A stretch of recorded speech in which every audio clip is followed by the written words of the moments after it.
Hello and welcome to another Introduction to Windows tutorial. In this tutorial, we will come to learn a little bit about the Windows environment. In Windows environment, the environment that you're currently looking at is called the Windows desktop.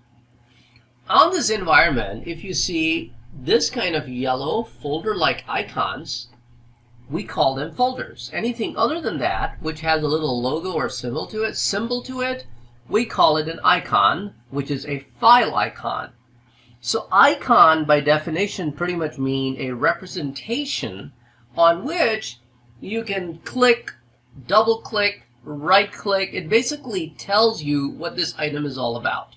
Similarly, we have an icon of a recycle bin, which allows us to remove items, add items to it, all sorts of stuff. Generally speaking, except for the Windows 8, in Windows 10 and Windows 7 and the earlier version of Windows, we always had a start button. For the Windows-enabled keyboards, you also have between the Alt key and the Function key or Alt key and the Control key, a little window-like symbol. This window-like symbol, if you press, it will going to bring you what we call a Start menu. In this Start menu, you get to see the list of all the programs that are currently installed in your computer. If you ever see this shield-like icon right next to Shutdown, it pretty much means that there are certain updates that are ready to be installed. So whenever you are ready, you can simply click on it. It will going to first install the updates and then shut down your computer. You also have a choice of going by clicking on this list, and then you have a choice of restarting, switching user, logging off, lock the screen, sleep, and hibernate.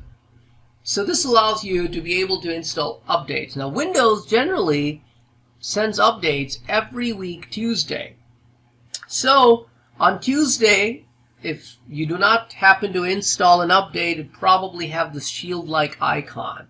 Also, at times when you have way too many updates waiting to be installed, Windows sort of kind of slows down, forcing you to restart your computer. Unless you have your updates turned off. So anyway, going back to the Start menu, these are the icons that you can attach to the Start menu.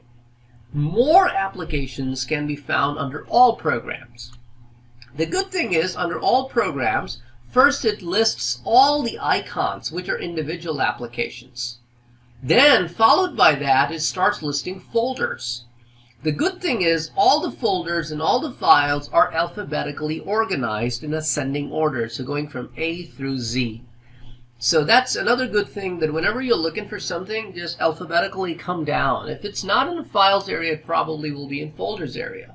So for example, if I'm looking for Microsoft Office, it may be under Microsoft Office, or probably in some case, like for example, sometimes I'm looking for Visual Studio, which also comes from Microsoft, but it's Visual Studio instead of Microsoft Visual Studio. So I can scroll down and go under the letter V to look for the Visual Studio. So anyway, wherever it is, you simply click on it to open it. Then one of the other things is that you have something what we call accessories. In the older version of Windows, we actually used to have a folder like here as the first one called accessories, which we still do. If you click on it, you get to see the list of the software that comes bundled with the Windows operating system. So any of you who actually will going to be advanced enough to work with commands on the Windows environment, you're going to be going to the command prompt. Otherwise, most of the people either may use Notepad, or if you do not find over here, you have an option of other tools such as Calculator and some of the other tools that you can open right from this list over here. If you don't find it in this list, then they're going to be buried somewhere over here. So they're easy of access tools. There are some system tools like Control Panel and things like that. The other good thing is, if you do not want to go all this way, you can simply hit the Start button, and right here in the Search Programs and Files, that's where you can simply type, let's say if I'm looking for Calculator, so start typing C-A-L, or it just shows that there's a calculator program, and I can simply click and open it, and it opens Calculator for me. So very similarly, we can open other tools like Paint, WordPad, Notepad, and any tool that is installed, you can simply search for it by simply typing a few letters from its name.